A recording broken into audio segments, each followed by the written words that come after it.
Hey guys, Mike Chen. It's pretty late right now, almost midnight. A few weeks here in Singapore, still pretty jet lagged and hungry. So this food adventure is gonna start right now.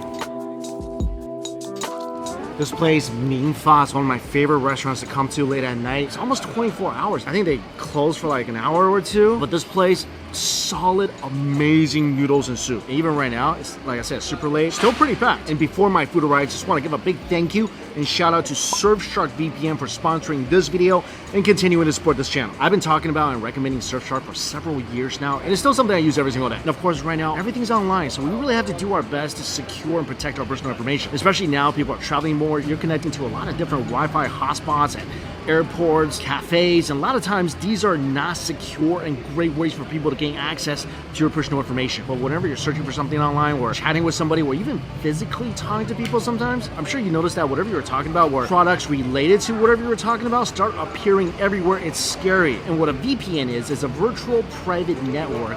And what Surfshark VPN does is that it secures and encrypts your personal information before it goes over the internet. So people who you don't want having access to your personal info, they're not gonna have access to it. Also, Surfshark has something called Surfshark Alert, so when someone's trying to gain access to something like your email, you're gonna get notified right away. Also, another big reason I utilize this, I watch a lot of movies, a lot of TV shows, anime. So if you wanna see what Netflix catalogs look like in other parts of the world, you actually use Surfshark VPN to change your location. So Netflix thinks that you're in a different country, so it shows you the video catalog from that particular country. And not just that, even something as ordinary as paying my bills, a lot of times I can't access major US websites when I'm overseas. It's really weird. So if you want to give this a try, go to my link down below. Use my promo code Dumpling. You're going to get 83% off your order plus additional 3 months for free. And try it out for 30 days. If you don't like it for any reason at all, get your money back. All right, I think my noodles are ready. So this place, a bowl of dry noodles and a giant pot of fishball soup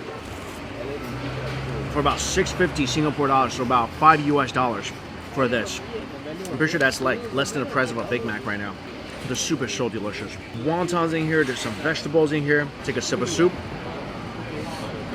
Chase it with some of these dry noodles. I love this so much. They put so much vinegar in here. Noodle texture is chewy, a ton of amazing umami flavor in the noodles. I love this place. No wonder it's like always packed. Like right now, it's almost full house at around midnight. Also, tomorrow, I found this curry place. You just gotta check it out. All right, I'm gonna finish eating, go to bed, and tomorrow, we'll grab some curry.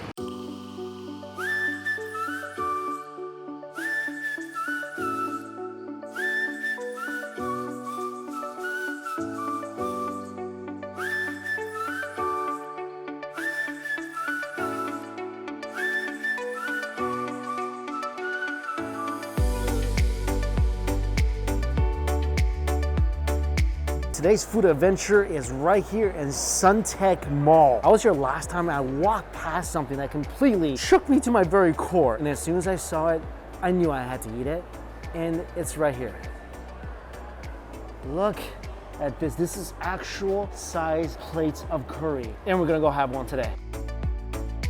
Just taking a look at their menu, they actually have some really nice lunch specials, like a giant plate of curry rice with soup and a drink and an ice cream for $15.50. So about $10 for a giant lunch special. But today, we are going for something ginormous. The monster curry combo. Got the curry, put the spice level up. Then I realized I ordered the wrong kind of tea for that.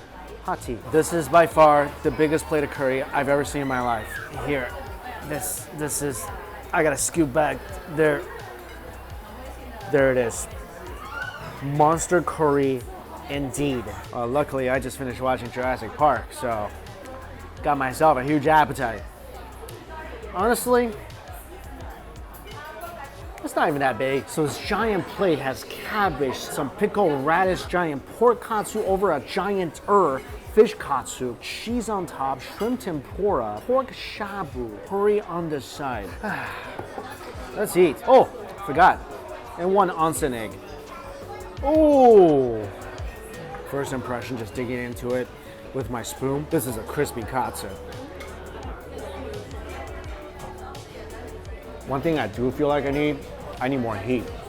I don't think I made this spicy enough. I mean, it's spicy, I just don't feel like it's that monster spicy level. I kind of wanted to feel like Godzilla is spitting fire onto my tongue. There we go. That should do it. Ooh, the shrimp tempura is getting buried in here.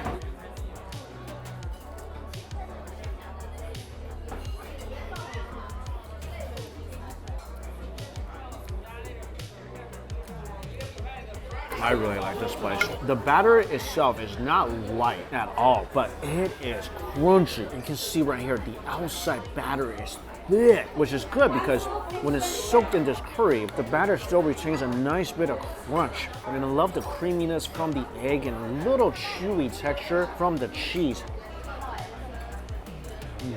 Now we're talking. Curry itself, very rich, very flavorful. And now with the extra chilies, it does feel like my tongue is under attack. I'm just gonna quench the fire with some hot tea.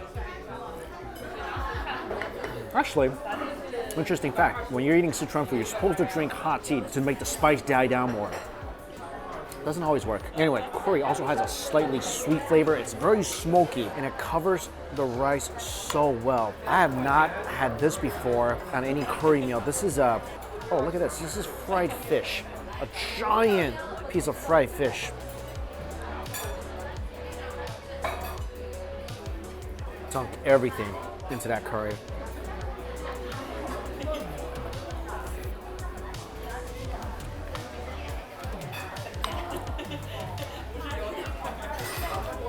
I really like that. I think it was the first time I've ever seen fried fish at a Japanese curry place. Usually it's chicken or pork. But the fish, again, that really crispy, thick batter on the outside. It changes the pace from the katsu because it is something that's gonna be lighter on the inside.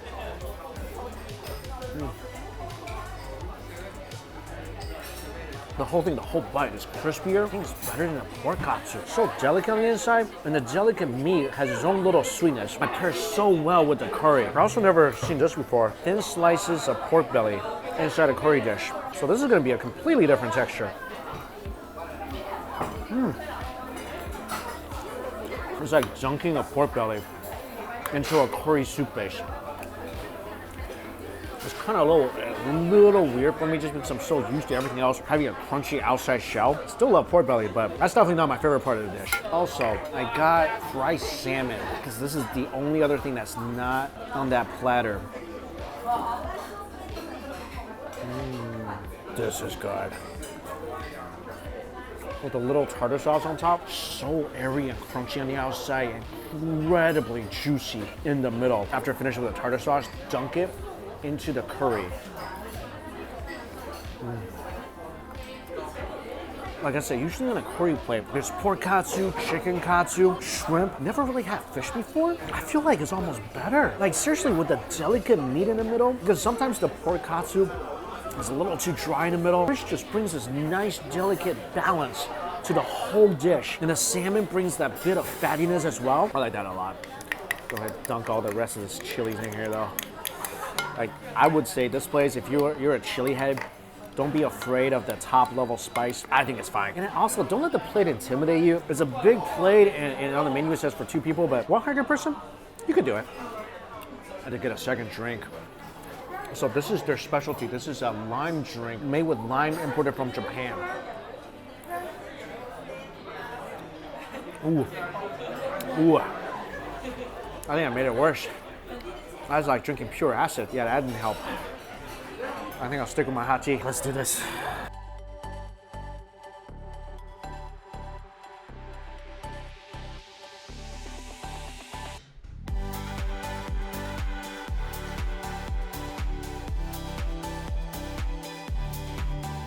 Wow, actually, eating the katsu more. It has a bit of a smoky flavor too. Now I'm feeling the heat.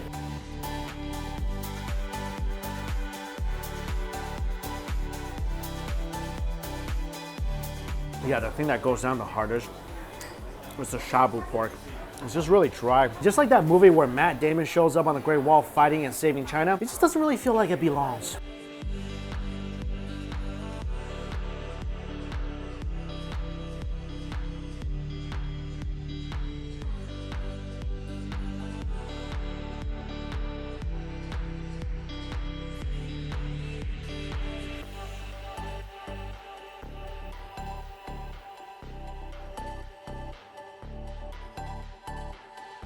This has definitely been a monster of a meal. But this place is delicious. The service is good. Very good value, especially if you get the lunch set. And of course, monster portions. Definitely feel the sneezes coming out after this. I don't know if this is the Asianness in me, but I'm so addicted to claw machines right now. In Singapore, like I said, every mall you go to, there's always an arcade. My goal right now is to get that Stitch right there. A few moments later.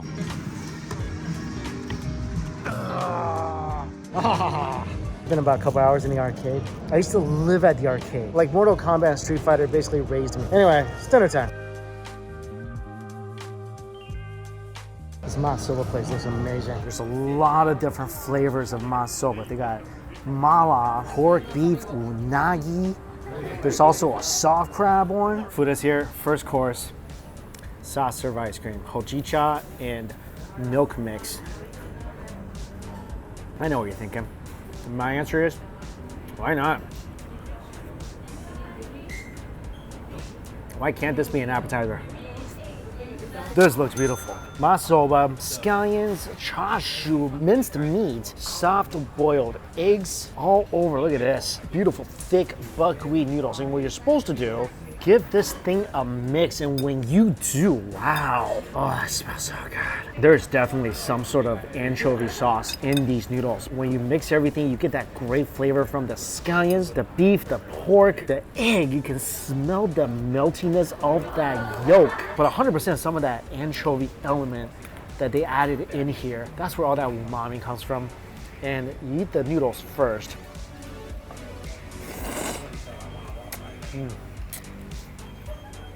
Holy crap, that's so good. And the noodles are absolutely perfect. Like perfectly chewy, beautifully thick. Nice subtle sweetness of the wheat.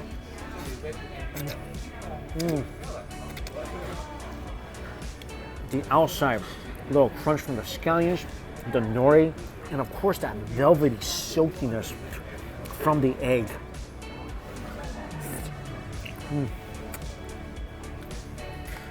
And the texture, the noodles, the seasoning, everything.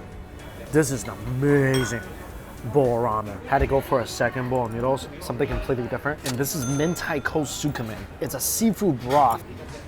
Oh, that's good. I think it's some sort of anchovy broth. They put butter in here and a slab of mentaiko. So this mixed in, mix that butter in as well. This sukamen has mentaiko in there too, along with some masago, fish cakes, chashu, bamboo, nori, and again, that beautiful buckwheat noodle. So give this a mix. Oh my gosh. They definitely give you a lot of fish eggs. Take some noodle, dunk it in.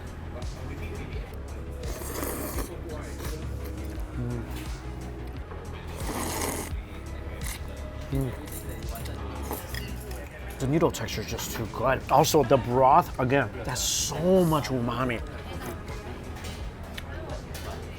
Chashu just okay. Very lean, a little dry. It is all about the noodles and the broth at this place. Of course, this one, you get that little pop-in fish egg and all that great brininess from the mentaiko. If you look at the instructions here, they say to add the sauce, homemade vinegar. So some chilies. Homemade vinegar.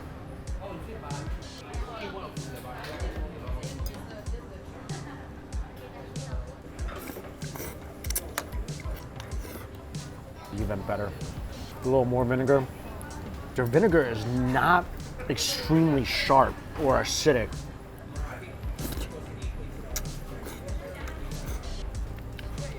Which I appreciate, because those can get really one-dimensional and kind of overpower all the rest of the ingredients. This thing absolutely complements all the other flavors in here. Only thing I don't love the chashu. Really no fatty element here. Very lean, very tough, a little dry. I could do without this, but the noodle and sauce, it's just extremely good.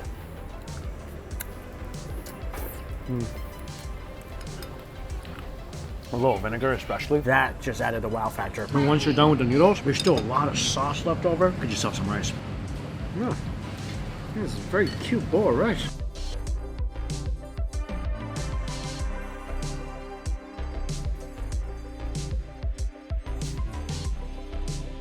Add some more chilies, a little more of their house vinegar. Bring out the spoon.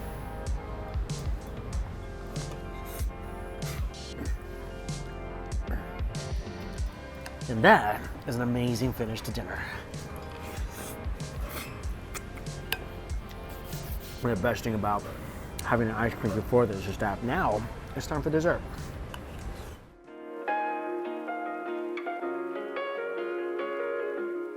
Good morning. Today, going for something light. My stomach still feels like a couple of monsters are battling out in there. And starting breakfast with some tea. Oh, look at this. This is how they do tea here in Singapore. That's adorable.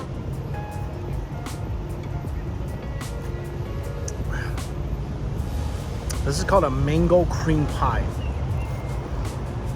Basically cheese foam, mango juice, and I think some oolong tea. That's very good. I haven't had kaya toast in such a long time. Yakun's always one of my favorite places to eat whenever I'm in Singapore. Kaya toast, soft cooked eggs, and a roast soy milk tea. It is very rich and thick. Oh, this is pretty much all syrup. I'm just gonna wait till the ice melts a bit. Very rosy though. This is what I've been craving. This is my something light today. Kaya toast with butter inside. Forced soft, runny eggs. Just poke a hole right there and let the yolk flow. In this particular instance, the egg is not flowing as much as I thought it would.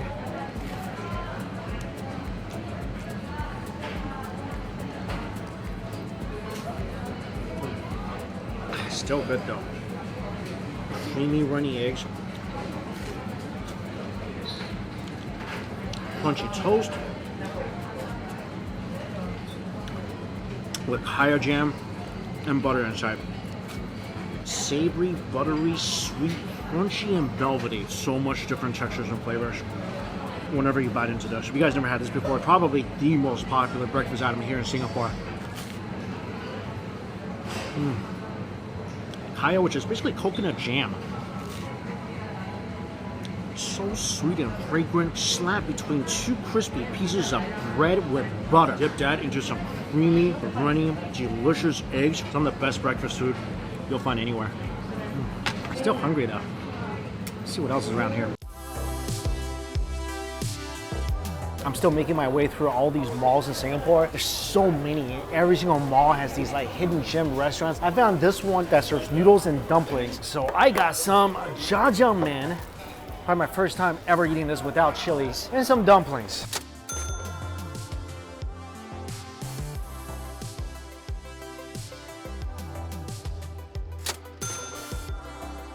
This is interesting. So this is jjajangmyeon. The sauce is very gooey, so put a lot of starch in here. Wow. Oh, this is good. Exactly what I need right now. Something super comforting and hot and meaty. This is one of the better jjajangmyeon I had in a long time. Between Korean jjajangmyeon and Chinese jjajangmyeon, I love the Chinese one. To me, there's more of a fermented bean flavor in the Chinese version. Tons of meat, noodles are perfect. You add a little bit of vinegar, which you really need in something like this. Not too much, a little bit of vinegar. Brings out that nice fermented bean flavor. Oh, wow. He did something a lot of people don't do. He actually stir-fried the sauce before adding it to this dish. A lot of people don't do that. A lot of people at restaurants just stir the sauce up and put it in. He stir-fried it. Yeah. Because there's little bits of charred sauce that was stuck on the side of this bowl. You taste that nice wok in the sauce. Everything about this, the seasoning, the noodles, the balance of the vinegar, which is also very rare. Wow. This is 100% better than any jjajangmyeon I had in the US. Only thing I'm not used to is the extra starch in here, but oh my goodness, this flavor is legitimate. I don't know what kind of dumplings these are.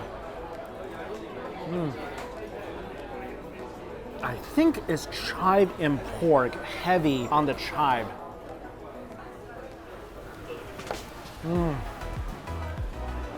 The dumpling tastes like it has a heavy southern influence to it. This is really good too. A huge filling, a blast of delicious chive flavor. Nice and juicy. I miss this so much. Noodles and dumplings. That's home for me. I'm starting to get more involved in a lot of restaurant projects. Really, I just always wanted to start a dumpling noodle restaurant, something simple. Hopefully I'll do that one day. But whenever my stomach is feeling not great, whenever I kind of want to take it easy in terms of eating for a day, noodles and dumplings. That's where I go. And jjajangmyeon has such a nostalgic impact for me as well, because when I was a kid, that was my favorite noodle. I always asked my parents to make it, and whatever they would make, like it could be a pot of noodles, it could be a pot of sauce, I eat till there's nothing left. I'm gonna remember this place. I'm gonna come back for the jjajangmyeon. It's only about 2 o'clock, but this is what I typically do after a huge food day. It's basically eat something light and then just fast until the next day. So today, some Yakun Toast, jjajangmyeon, little dumplings. Found this really cool dessert place here in Ion Orchard. So got some tea and a piece of lychee cake. So they do dessert sets. And my drink is a lychee melon drink. Oh, this is very nice. Not overly sweet. Oh, this is delicious. A little minty. Usually with lychee drinks, you just get some lychee water from a can and some sparkling water. This, I'm sure it has the lychee juice from a can, but it tastes so much better than that. I got this ice cream cake. It's really cool. They give you a little timer. So this is 5 minutes. So you wait till this is done and the ice cream would have melted enough where you can start eating it. There we go.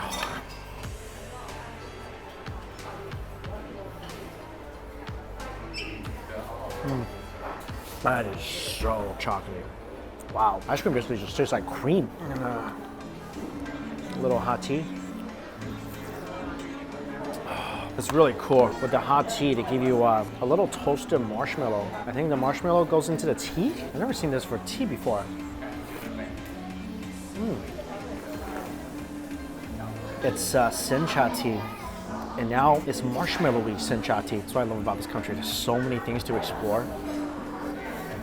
A little dessert shop like this is just so unique. So after this, go home, hit the gym for about 2 hours, and I think I'll be back to 100%. That's always all places I went to. List down below for you guys. Thank you all so much for watching. Till we eat again. See you later.